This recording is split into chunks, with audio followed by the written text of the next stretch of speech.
Assalamualaikum warahmatullahi wabarakatuh. Sahabat sejuta kisah, semoga Anda senantiasa selalu dalam lindungan Allah Subhanahu wa Ta'ala. Amin, amin ya Rabbal 'Alamin. Jumpa kembali bersama kami, channel yang selalu menghadirkan cerita-cerita misteri yang menarik untuk Anda simak. Seperti kisah berikut ini yang kami sudah siapkan untuk Anda, berjudul Perempuan Siluman Buaya. Keberadaan makhluk siluman di bumi Tuhan ini memang tidak dapat dibantah lagi. Kepercayaan atas keberadaan makhluk gaib tersebut ternyata sudah berakar sejak zaman nenek moyang di era primitif.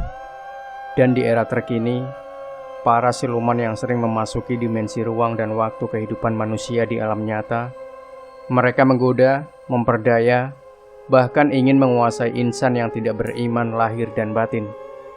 Kisah misteri berikut ini merupakan contoh nyata dari sekian banyaknya kasus yang pernah terjadi betapa di antara manusia dan siluman dipercaya dapat hidup bersama dengan memenuhi syarat-syarat yang telah disepakati sebelumnya.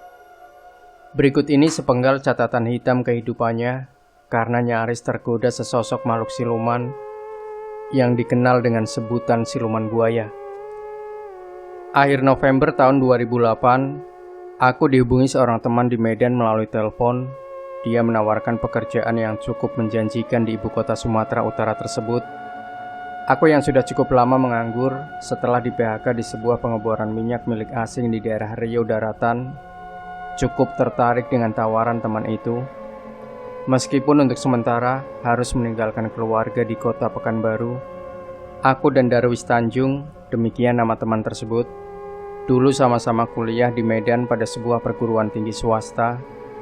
Begitu menyandang gelar sarjana ekonomi, aku merantau ke daerah Riau, diterima bekerja di sana, sementara Darwis Tanjung lebih senang berwira swasta, meneruskan usaha orang tuanya yang memiliki toko-toko barang antik dan kuno di berbagai kota di Sumatera. Untuk sementara, kau tinggal saja bersama kami, ajak Darwis ketika menjemputku di Bandara Polonia Medan.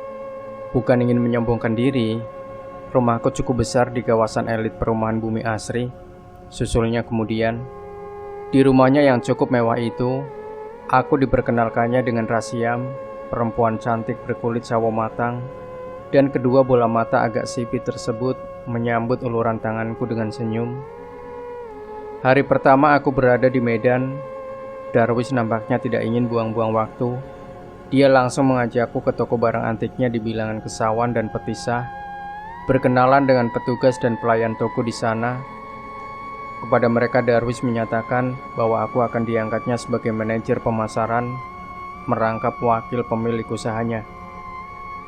Pagi itu ketika sarapan, Darwis memberitahukan bahwa untuk selama beberapa hari dia tidak berada di rumah, karena sore nanti dia ikut rombongan dari kantor dinas Purbakala ke Jakarta guna membahas kasus-kasus pencurian benda-benda kuno peninggalan sejarah dengan instansi terkait. Selama aku tidak berada di tempat, kau tangani saja semua urusanku di toko-toko Kesawan dan Petisah tersebut, pesannya ketika aku mengantarkannya ke Bandara Polonia. Namun kalau ada hal-hal yang rumit, jangan segan-segan menghubungiku melalui handphone. Malam pertama tinggal berduaan dengan Rasyam sungguh menggelisahkan. Apalagi selama ini sejak aku tinggal bersama mereka, aku dan istri teman ini sangat jarang berkomunikasi. Rasyam merupakan tipe wanita pendiam dan terkesan agak misterius. Saking misteriusnya, seharian dia suka berkurung dalam kamar saja, kendati suaminya sering mengajaknya ngobrol bersama-sama pada waktu-waktu senggang. Usai makan malam yang disediakan oleh petugas catering, aku mengisi waktu duduk di ruang tamu dengan membaca koran sore. Malam mulai larut ketika merasakan mataku berat, mengantuk. Setelah menutup jendela dan pintu serta menguncinya, aku menyeret kakiku melangkah masuk kamar tidur yang bersebelahan dengan kamar tuan rumah. Baru saja tubuhku baringkan di tempat tidur, tiba-tiba aku seperti mendengar seseorang mengeluh dan mengadu-adu. Aku segera bangkit untuk memastikan dari mana datangnya suara tersebut, lalu menduga bersumber dari kamar sebelah, kamar tidur pasangan suami istri tersebut. Sejenak aku tercenung, maju mundur niatku untuk datang menemui istri teman itu ke kamarnya, guna menanyakan apa yang dialaminya. Kiranya kurang elok mendatangi seorang perempuan yang sudah bersuami seorang diri dalam kamar tidurnya. Tapi karena suara mengeluh dan mengadu terdengar semakin keras, aku menjadi tidak tega juga. Lalu segera menghambur masuk ke kamarnya. Ternyata perempuan ini memang membutuhkan pertolongan, karena di pembaringan tubuhnya kulihat menggelinjang-gelinjang, menahan kesakitan. Aku sudah bersiap-siap untuk menghubungi dokter. Ketika telepon di ruang tamu berdering, langsung kuangkat. Ternyata datang dari Darwis di Jakarta. "Maaf Andi, ada yang terlupa. Aku minta tolong agar malam ini dan seterusnya, ketika aku tidak di rumah, menyiram dan memandikan sebuah patung buaya yang terbuat dari tembaga dan dibalut besi kuningan yang berada di ruangan khusus penyimpanan barang-barang dagangan di belakang dekat dapur," kata Darwis dari ujung telepon itu. Aku masih ingin menanyakan sesuatu, namun hubungan pembicaraan singkat tersebut telah terputus. Meskipun masih menyimpan pertanyaan dalam hati, aku patut saja melakukannya, lalu bergegas ke tempat penyimpanan barang-barang kuno dan antik tersebut. Di dalamnya nampak beberapa jenis benda-benda berbagai bentuk berjejer merapat ke dinding tembok, dan tepat di tengah-tengah ruangan itu, kelihatan sebuah patung berbentuk buaya sepanjang lebih kurang 1 meter, sedang dalam posisi tiarap di lantai dan rahang terengang lebar. Sebagaimana permintaan Darwis, aku segera menyiram patung buaya tersebut dengan air yang tersedia dalam drum ukuran kecil di dekatnya. Ternyata bukan air sembarangan, karena aromanya begitu khas wewangian. Aku mulai curiga teman ini sudah mempercayai hal-hal yang sifatnya klinik. Apalagi ketika air mulai membasahi tubuh patung buaya tadi, rahangnya tiba-tiba menutup. Dan yang paling aneh, bersamaan dengan itu, Rasyam tahu-tahu sudah berdiri di dekatku, memperlihatkan kondisi kesehatannya yang kembali segar bugar dan wajah yang sumringah. Artinya aku tidak merasa perlu lagi untuk mendatangkan para medis untuk menyembuhkannya. "Terima kasih Bang," ujarnya sambil berlalu. Aku cuma bengong. Terima kasih untuk apa? Lagi pula baru itu kudengar dia berkata-kata padaku. Paginya istri temanku ini nampak semakin seksi dengan pakaian daster ringkas yang dikenakannya. Tipis, nyaris dia tanpa busana. Kemudian kami terlibat dalam obrolan yang cukup mengasihkan di depan kaca TV. Saat itu Rasyam benar-benar mengalami perubahan drastis dalam penampilan, tingkah dan perilakunya. Yang semula pendiam dan agak terkesan angkuh, menjadi seorang wanita yang senang ngobrol dan rendah hati. Bahkan kuanggap terlalu overacting mengumbar tubuhnya di hadapan pria yang bukan muhrimnya. Kemudian obrolan beralih seputar hubungannya dengan Darwis, yang menurutnya tidak serasi. Dia mengatakan hidupnya bersama pria itu kurang berbahagia karena tidak pernah menikmati hubungan seks yang sempurna. Kata demi kata dan kalimat demi kalimatnya terdengar sendu dan memprihatinkan. Karena kasus suami istri seperti ini memang sering terjadi. Bagi wanita, kemewahan materi bukan segala-galanya kalau tidak diimbangi dengan kepuasan batin dalam berhubungan badan. "Bang," pelan Rasyam memanggil. Ada apa?" Spontan lamunanku buyar. "Mau menolong saya?" "Menolong bagaimana?" tanyaku sambil memandang wajahnya yang tiba-tiba kuyu dan lesu.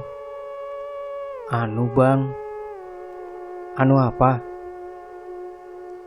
"Abang kan sudah lama berteman dengan suamiku." "Iya, kenapa?" "Jadi kalau abang saya ajak tidur, dia tidak akan marah bukan?" "Gila kamu. Tentu saja dia marah besar, meskipun dia teman baikku," jawabku agak emosional. Dalam ajaran agama dan kode etik sosial, hal itu sangat terlarang dan akan menjahanamkan manusia ke lubang neraka. Susulku sedikit mengutip ceramah-ceramah agama yang sering aku dengar. Perempuan cantik di depanku menyeringai. "Tapi saya bukan manusia," ujarnya kemudian masih nyengir. Bersamaan dengan itu, aura mistis menghalangi pandanganku. Aku masih terperangah ketika muncul kekuatan gaib yang menyeretku melangkah membuntutinya masuk ke kamar. Entah bagaimana awalnya, tahu-tahu aku sudah menggeletak terbaring di sebelah Rasiam yang sudah dalam keadaan telanjang bulat. Layaknya sebagai seekor singa liar yang tengah kelaparan, perempuan itu menyerang sambil merobek-robek seluruh pakaianku hingga total bugil. Lalu kedua tangannya bergerak cepat gentayangan kian kemari, bersamaan dengan desah birahinya yang tersengal-sengal. Tak lama kemudian, terasa jantungku nyaris copot dihantui ketakutan ketika bayangan anak-anak dan istriku muncul dalam fantasi halusinasi. Mereka berteriak-teriak, berusaha mencegah diriku terhindar dari perbuatan terlaknat ini. Spontan aku melepaskan tubuh sebelum senjata pamungkas milikku berperan aktif. Dalam waktu bersamaan, gairah seksualku menurun ke titik nadir. Alat vitalku menjadi loyo dan melempem. Begitu tersadar secara utuh, aku cuma mampu terpana, sadar bahwa sebelumnya aku telah dikuasai energi gaib dari luar yang menyebabkan diriku kehilangan akal sehat, lupa Tuhan, lupa dosa, dan lupa pada keluarga. Dalam hitungan detik kemudian, aku menyaksikan penampakan yang aneh dan menyeramkan. Kulihat perempuan cantik ini bangkit dari pembaringan. Perlahan-lahan kepalanya berubah wujud menjadi kepala mirip dengan bentuk kepala seekor buaya dengan rahang terbuka lebar. Pada bagian wajahnya bersisik yang berwarna hijau kehitam-hitaman tersebut, tidak terlihat lagi profil Rasiam sebagai wanita cantik, kecuali mulai batas leher ke bawah masih nampak sebagai organ tubuh perempuan telanjang. Kini taring-taring giginya yang runcing dan tajam serta berkilat-kilat terdengar berbunyi berdetak-detak, layaknya ingin mengunyah-unyah organ tubuhku yang saat itu masih dalam keadaan bugil. Aku coba menjauh, namun makhluk misterius yang berwujud setengah manusia dan setengah hewan tersebut lebih cepat beraksi. Kedua tangannya yang masih berbentuk manusia segera menjangkau ke depan dan melalui kekuatan yang di luar dugaanku, melemparkan tubuh telanjangku hingga melayang-layang di udara, yang kemudian meluncur tercampak keluar kamar melalui jendela yang tengah terbuka. Setelah itu aku tidak ingat apa-apa lagi. Begitu siuman dan tersadar, yang pertama kali kulihat adalah wajah Darwis Tanjung. Temanku ini menatapku dengan wajah prihatin. Maaf, karena selama ini aku ingin selalu menutup-nutupi masalah pribadiku ke kamu, Andi, sehingga kau nyaris saja menjadi korban, ujarnya dengan nada penyesalan. Selanjutnya Darwis berkisah bahwa beberapa bulan yang lalu dia pernah membeli sebuah patung buaya kuno dan terkesan antik yang dimiliki oleh seorang warga desa dekat kota Sibolga, Tapanuli Tengah. Konon patung buaya tersebut ditemukan si warga di pinggir pantai laut dan menjualnya dengan harga yang pantas pada Darwis yang kebetulan sedang mencari barang-barang antik di daerah itu, lalu memboyongnya ke Medan.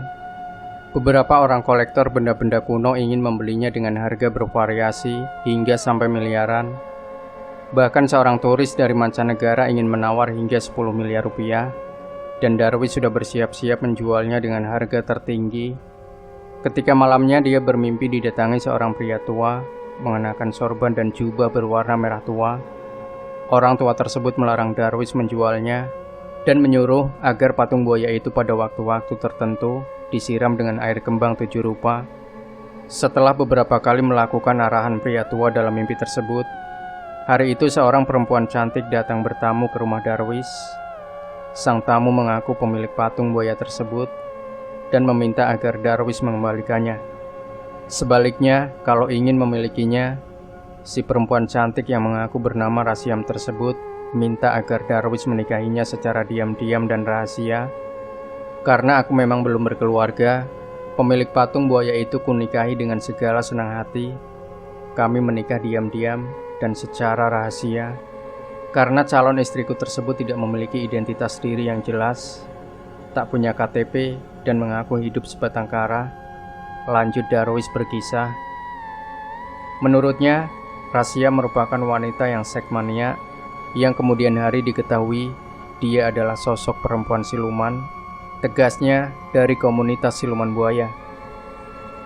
Setelah menyimak penuturan kisah Darwis, cukup lama aku termenung saja, apalagi setelah dia mengatakan bahwa Rasiam sudah menghilang bersama-sama patung buaya itu. Aku memutuskan untuk pulang ke Pekanbaru karena sangat trauma atas kejadiannya.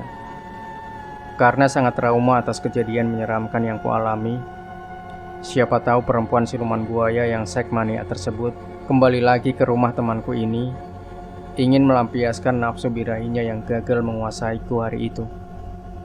Seminggu setelah tiba di Pekanbaru, aku masih merasa seperti orang linglung. Kepada istri aku mengatakan bahwa pekerjaan di Medan kurang sesuai dengan bakat dan pendidikanku, sehingga memutuskan untuk berhenti. Pengalaman mistis yang kualami bersama perempuan siluman buaya sengaja kututup rapat-rapat. Biarlah hal itu kuanggap sebagai sepenggal catatan hitam dalam sejarah hidup. Namun melihat keadaanku begitu kembali ke Pekanbaru seperti mengalami amnesia, istriku kemudian segera membawaku berobat secara alternatif. Pakar kejiwaan yang menguasai masalah supranatural mengatakan, diriku mengalami traumatis karena pernah mengalami hal-hal yang sifatnya mistis dan magis. Cukup lama juga diriku diterapi hingga kembali normal seperti semula. Beberapa hari kemudian, aku baru mendapat kabar bahwa temanku Darwis Tanjung tewas dalam kecelakaan lalu lintas di jalan perlintasan kereta api. Kejadian itu sehari setelah aku berada kembali di Pekanbaru. Rumah gedung mewahnya di perumahan Bumi Asri dikabarkan terbakar, ludes menjadi abu. Toko barang antik almarhum di bilangan Kesawan dan Petisah menjadi rebutan dan sengketa dari para ahli waris yang tidak jelas. Demikian, sahabat sejuta kisah. Jangan lupa untuk Anda yang ingin berbagi cerita pengalaman mistis Anda, kirimkan ke alamat email yang sudah kami cantumkan di deskripsi. Jangan lupa berikan komentar Anda, like, share video ini, subscribe channel Sejuta Kisah, dan kembali nantikan cerita-cerita misteri terbaru dari kami selanjutnya. Sampai jumpa. Wassalamualaikum warahmatullahi wabarakatuh.